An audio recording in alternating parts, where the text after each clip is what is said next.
I'm a 19-year-old female, about 165 pounds. I'm also 5'9". I live with my grandmother and we don't really get along, but I don't have any other options for the moment, so I manage.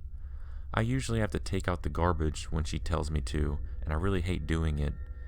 This week, we had a lot to set out because my grandmother was getting a new bed and her room had a lot of stuff in it that needed to be cleaned out. I was getting her old computer stand that she calls the monstrosity, and I had to clean stuff out of my room as well to make it fit. This is why we had a lot of stuff to get rid of this week, and I was the one to have to make it all fit in one small ass bin.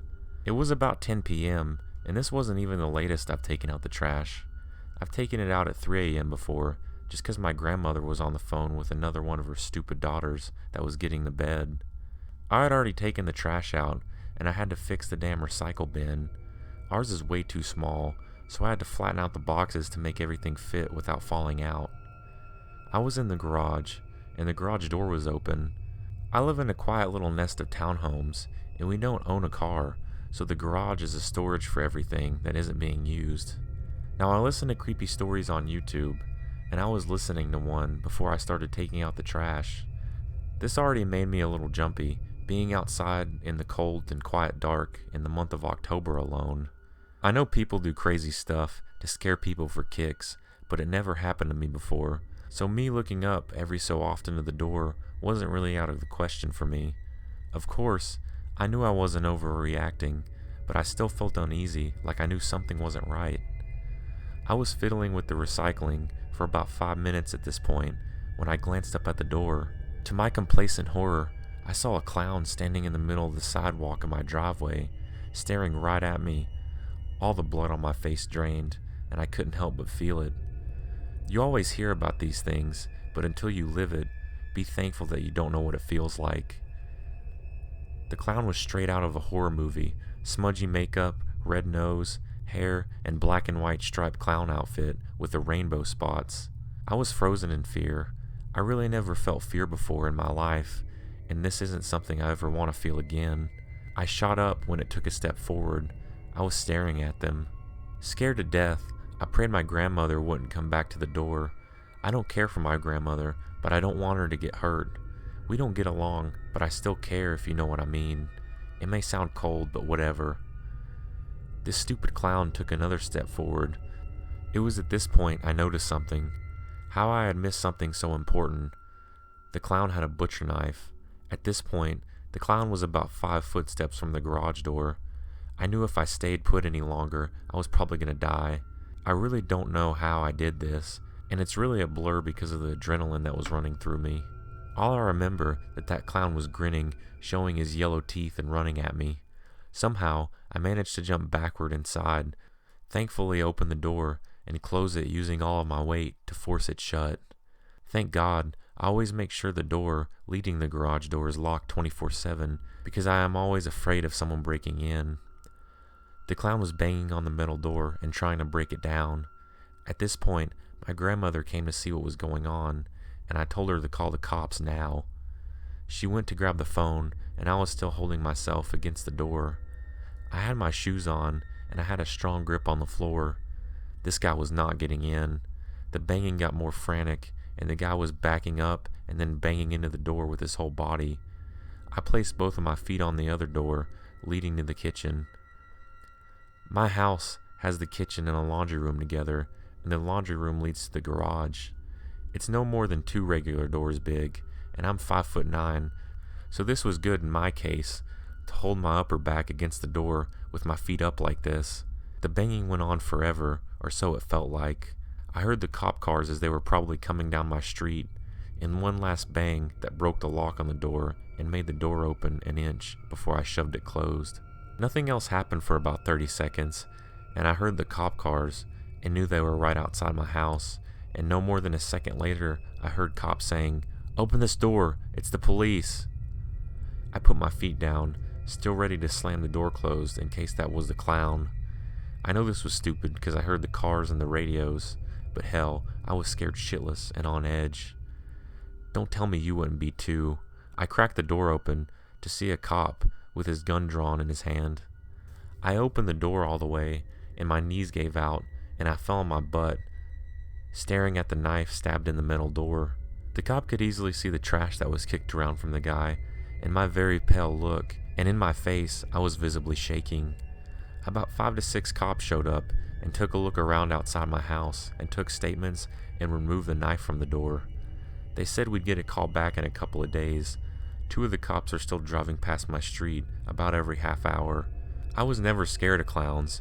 I'm still not, but I don't like them and I don't want to see clowns for a good while. I messaged one of my friends and told her about this, and I think she thought I was joking with her, so I don't bother telling her about the knife. I never thought that this kind of thing would ever happen in real life, and I really wouldn't ever want it to happen again, but I was wrong. This can happen to anyone. Never think that it can't. This world's full of crazy people that just want to scare you, or just plain want to kill you for kicks. Always pay attention to the things that are around you.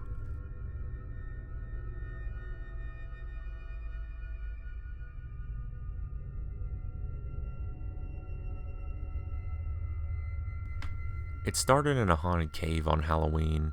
Just me and my friend Anna. Me and Anna are total opposite. She's blonde, outgoing, and completely fearless. I'm dark-haired, introverted, and a people-pleaser.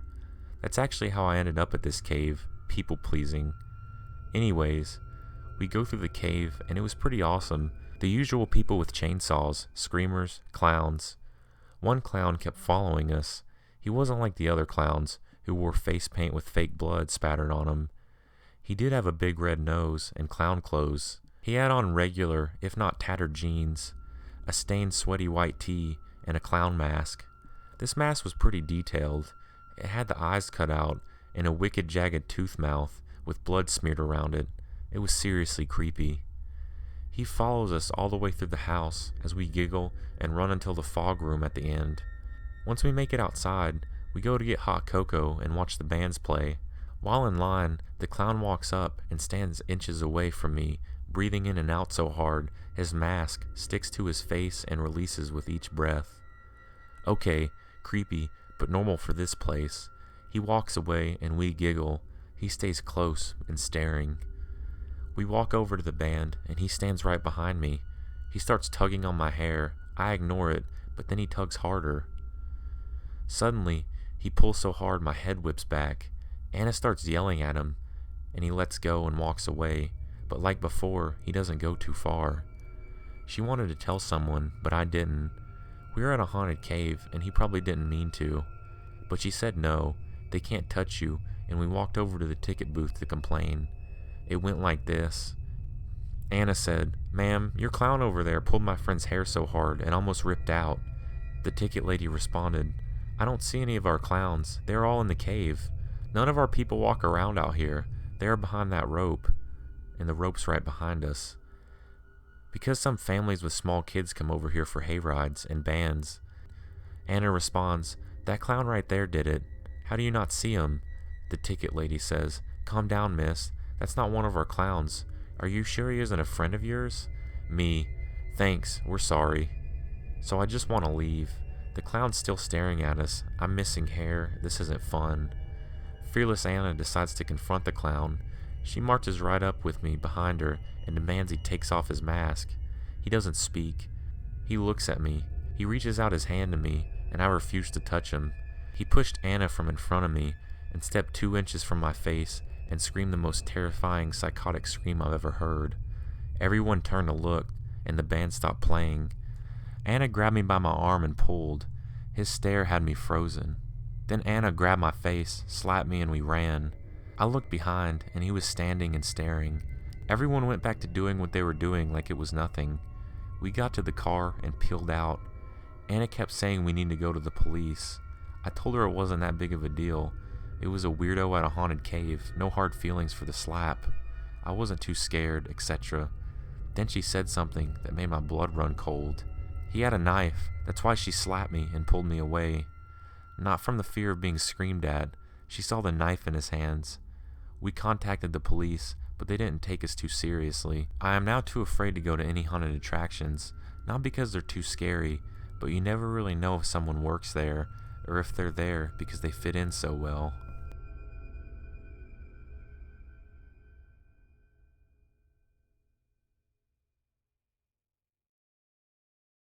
Before anything, a little backstory. I was 10 at the time and was visiting my hometown, Ecuador, for the summer. At the time, I knew just about everyone in my small little town. Back when I was 10 years old, my family decided to take me to visit my hometown of Ecuador. We went for the summer and planned out just about the whole stay. One day, my mom and dad were getting ready to go to a wedding and I was in the house with them. My big sister went over to a friend's house and my other relatives had already left for the wedding.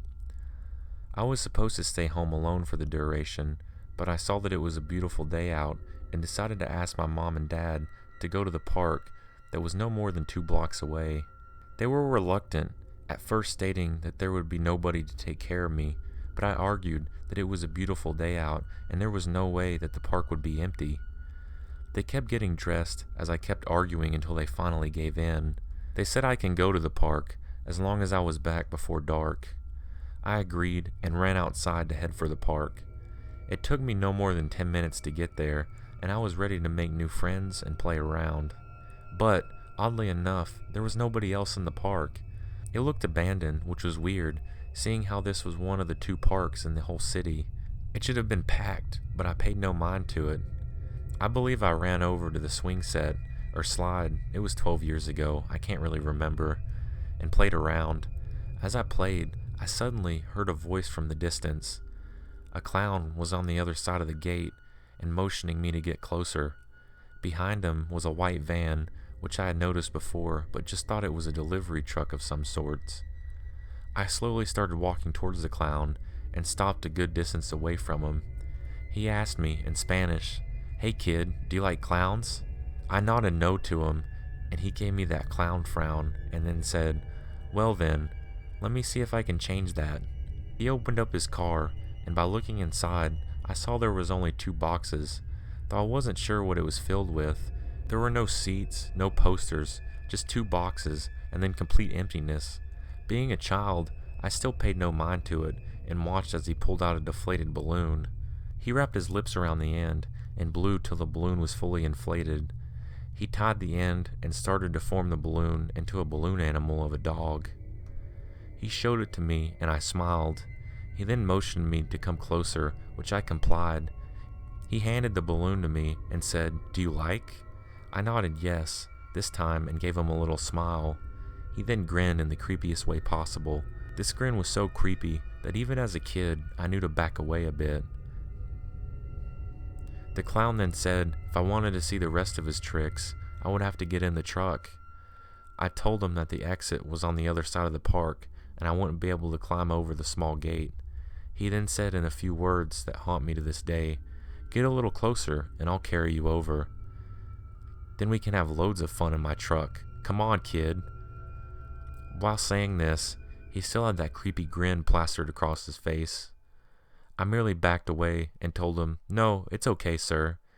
His grin turned into anger, as though he was annoyed at this. He placed his hands on his hips and said to me, "Aw, but we're just gonna have so much fun." Right when he said that, I heard a voice on the other side of the park yelling, "Son, I'm here to pick you up." I turned and saw a man that I recognized as a local neighbor. He was not my father, obviously, but the little me knew to run over to him. I said nothing to the clown. I just ran to the man and gave him a hug. The man waved to the clown and said, "Thanks for keeping my kid entertained." To which the clown replied, "No problem."